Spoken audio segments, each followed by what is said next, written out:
joined now by our international correspondent, Alex Newman. Alex, thanks for joining us. Thanks for having me, Duke.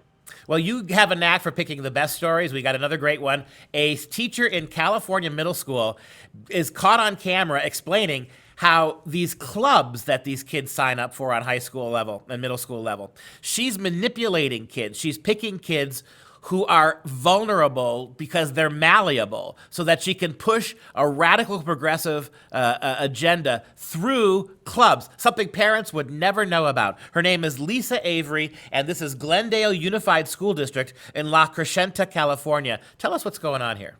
Yeah, so we got a video from Informed Parents of California, and it shows Mrs. Avery giving a lecture, a talk to a group of other so-called educators. And it is just mind-blowing. I mean, she explains that they are, quote, poaching the most emotionally unstable children they can find out of the counseling office to serve as leaders to these homosexual, transgender promoting groups. First of all, our leaders were unreliable. Remember, we had poached them from the counseling office, right? They were not the most emotionally stable students on campus. Actually, they were the least emotionally stable students on campus, right? We were really excited when they just showed up. They call them the Gay Straight Alliance. The principal called it a rainbow gym, some kind of group. But what they do is they promote homosexuality and gender confusion on campus. And here you have the teacher teaching others how to manipulate and exploit the most vulnerable, the most unstable children into serving as the figureheads of these groups. I'm here because with a group of brave students, I helped start my school's GSA in 2015. And I want to help you possibly do the same thing. But she admits in the talk that she says she uses the word "I run" the GSA. So she runs this homosexual transgender club, even though under federal policy, under the U.S. code, they are supposed to be student-led, student-run, student-initiated, and all the rest of it if the government school takes federal money, which, of course, I confirmed Rosemont Middle School does take federal money. So it's a scandal of enormous proportions, too. So this is a huge thing to unpack. So you got a teacher. Let's call her, I'd call her a rogue teacher, but this goes on way more than we imagine. So what she's doing is she's decided that her particular action item, her particular agenda policy, how she wants to push gay and lesbian rights on middle school kids, transgender ideology on middle school kids, she's decided that it's not enough to infiltrate that stuff in the classroom. It's not enough to teach California's ridiculous new sex standards, which are full of that stuff. She's apparently unhappy that the students of their own initiative aren't coming her and saying, Teacher Avery, I feel so importantly committed to the cause of transgenderism that I want to start my own club. Will you be the lead? That's how it's supposed to happen, right?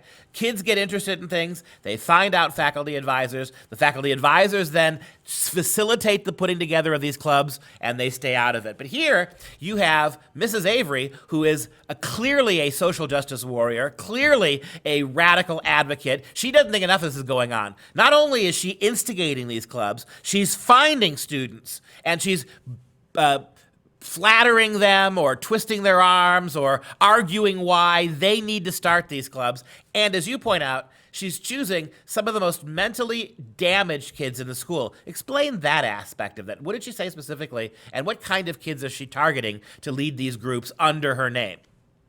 Well, one of the interesting things she says in this talk to the other teachers, and they laugh and they snicker about choosing the most emotionally unstable children to lead these groups, is that her husband, whose name is Alex, no relation, obviously, works in the counseling office. My husband, Alex, who at the time of this, in 2015, was the mental health counselor at our school, which meant that Alex and I were doing all the planning for this GSA. So presumably, he talks to these children, he finds out which ones are really messed up in the head, which ones really don't feel like they fit in, which ones feel angst, which ones are succumbing to the LGBT propaganda that they're being bombarded with at the school, and then somehow works with his wife. And she actually says her and her husband were coming up with the weekly activities for these groups to do. Again, this is not something that a facilitator or an advisor does. This is an example of a teacher creating an organization, finding leaders, and she actually says we got to groom the leaders, from the previous year to get them to serve as leaders in the next one. So there's some very, very nefarious things going on here. And I think, her position is obvious. She's actually in this video wearing a pride shirt, pride in homosexuality and transgenderism and in gender confusion is something that I think a lot of parents would be uncomfortable with. Any parent who comes from a Christian background, a Jewish background, an Islamic background, where homosexuality is regarded as a sin, where pride is regarded as a sin, would be appalled by seeing this. And yet here it is in a middle school. These are 12, 13, 14-year-old children being pressured into running these extremist groups. And with a pipeline to her husband, who at the time, according to the school, he doesn't work there anymore, which is dubious. But you have a counselor, a guidance counselor, who's basically feeding a teacher those kids who are the most manipulatable because of their psychological or their educational issues. These are the kids that you'll be able to twist into becoming your leaders for this program. After the break, a little bit more on this topic.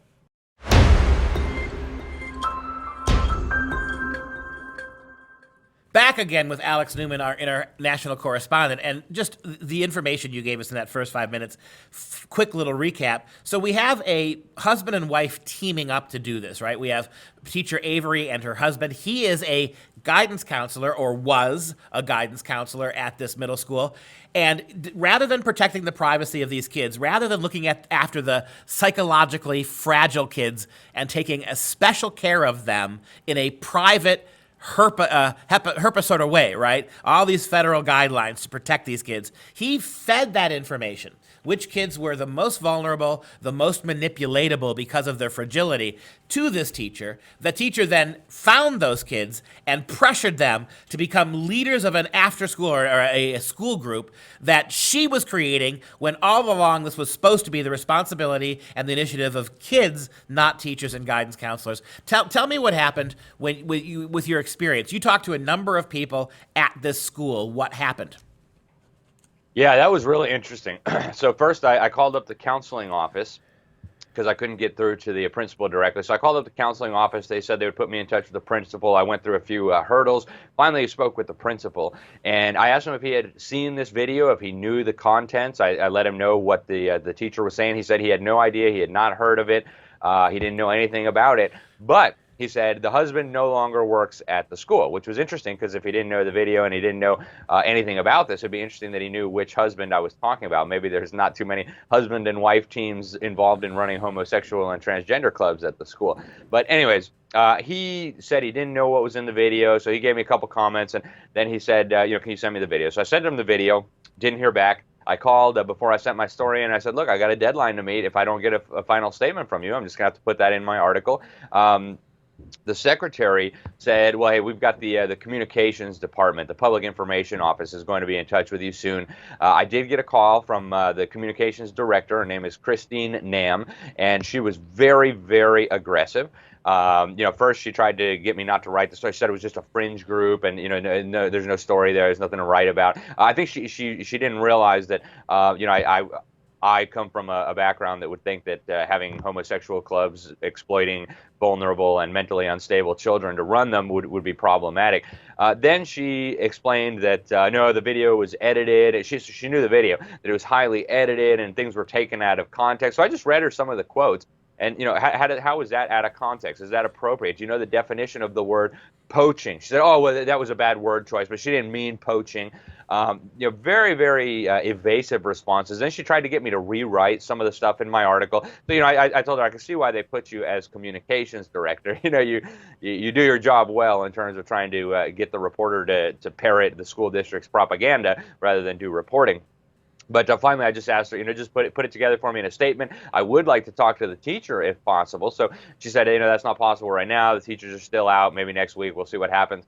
But we'll see if we hear back from them. She did send me a brief statement saying, just the canned typical response. The student groups are voluntary. We encourage all students, regardless of their opinions, to participate in different groups. But as far as the question of this federal policy under the U.S. Code in Chapter 20, I believe it's in Chapter 52, Subchapter 8, Section 4071, that prohibits any government school that's getting federal money from operating these clubs, running these clubs, endorsing these clubs. They're supposed to be student-led, student-initiated, and so on.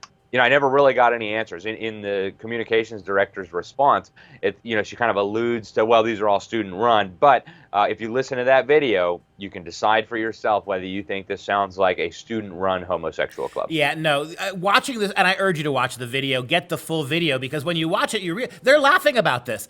She's literally air quoting her entire conversation, how they're skirting the rules, they're going around policy. She's urging other teachers to do this too. Pick a social justice theme and then manipulate kids into doing what you want, getting your social justice, not just in the classroom, but now outside the classroom in these groups. In fact, really quickly, there was a conservative teacher who actually was concerned about this. He showed up and sat there. She bragged about how they literally bullied him out of the class.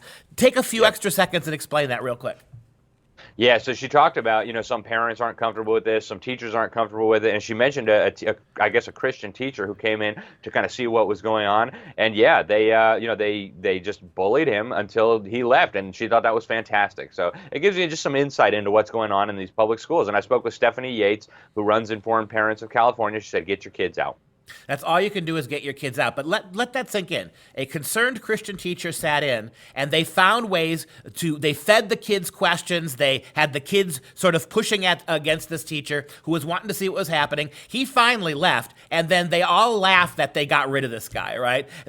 All about participation. We want everybody participating. Oh, unless you're a mom and dad, right, then we're not going to tell you. Unless you're a reporter who calls and asks questions, we're not going to cooperate with you. And if you're a Christian teacher that has a problem with that, we're not going to cooperate with you either. So the whole thing is just disgusting. We urge you to watch the video. Alex, thanks for your time.